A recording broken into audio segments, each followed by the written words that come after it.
Hello, it's Dr. Rhonda Johnson, and today is Sunday, April 11th, 2021.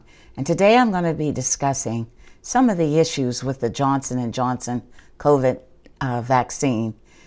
We heard last week that in 3 states, in Colorado, in North Carolina, and Georgia, some people fainted, other people got sick, they experienced lightheadedness, nausea. A couple people had some vomiting. Another person had a severe allergic reaction and had to get hospitalized. These vaccine sites paused their shot clinics briefly and investigated these reactions.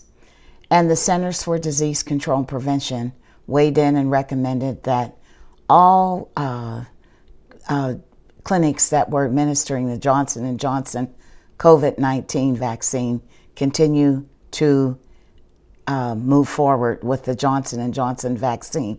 Now, I also want to pause to say the Johnson & Johnson vaccine is also referred to as the Janssen vaccine because Janssen is the company that is owned by Johnson & Johnson that made the vaccine.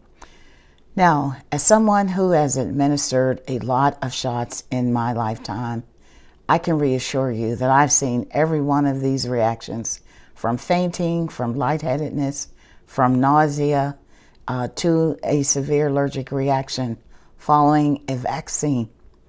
You know, due to all of the publicity of this pandemic, the politicization of the vaccines, and the short supply, and the urgency to get everybody vaccinated, there's a lot of emotion and there's a lot of fear, there's a lot of nervousness, and sometimes people wait for a long time in lines on their feet to get the vaccines. So all of those things can be contributing to people having symptoms following vaccination and fainting in particular.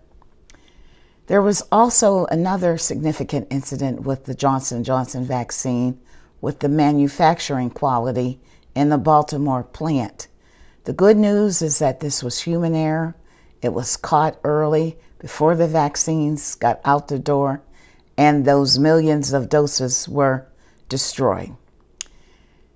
Lastly, I want to address some of the concerns that I have heard expressed in some of the educational sessions that I'm involved with. It goes like this. I would never take the Johnson & Johnson vaccine because they made the baby powder, which causes cancer. Now, folks, I just want to clarify. It is true that there have been major class action lawsuits against Johnson & Johnson, the company that makes baby powder and talcum powder.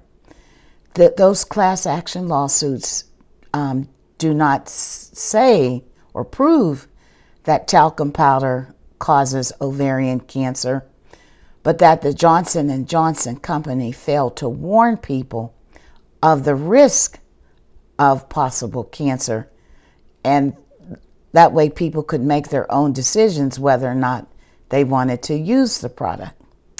So we have examples of these warning labels on products, and the two that I will talk about are cigarettes and alcohol. Now, there are warning labels on cigarettes that talk about the health risk of smoking. They say that they can cause head and neck cancer, tobacco causes fatal lung disease, and it can cause cataracts, it can cause reduced blood flow, which can cause erectile dysfunction, that tobacco smoke can harm children, that smoking can cause bladder cancer. There's a lot of warnings about smoking. And on many alcoholic beverages, there are warnings that say alcohol consumption can impair your ability to drive a car or operate machinery and increase the risk of birth defects in pregnant women. But folks continue to smoke and folks continue to drink their favorite alcoholic beverage. So I just want to say I do not personally, this is my personal opinion, feel that that's a legitimate reason for passing up on the J&J, the Johnson & Johnson vaccine for COVID, that is highly effective in keeping people out of the hospital, off the ventilator, and out of the morgue from COVID. That's my opinion, and I'm sticking to it. So this is Dr. Rhonda Johnson. As always, my views are my own. I encourage everyone to continue to encourage others to get the COVID-19 vaccine. There's still a whole lot of virus out there. Here in the United States, we saw over 81,000 people test positive just yesterday for coronavirus. And that's only the people who bothered to get tested, who took the time to get tested, and who had access to a COVID-19 test.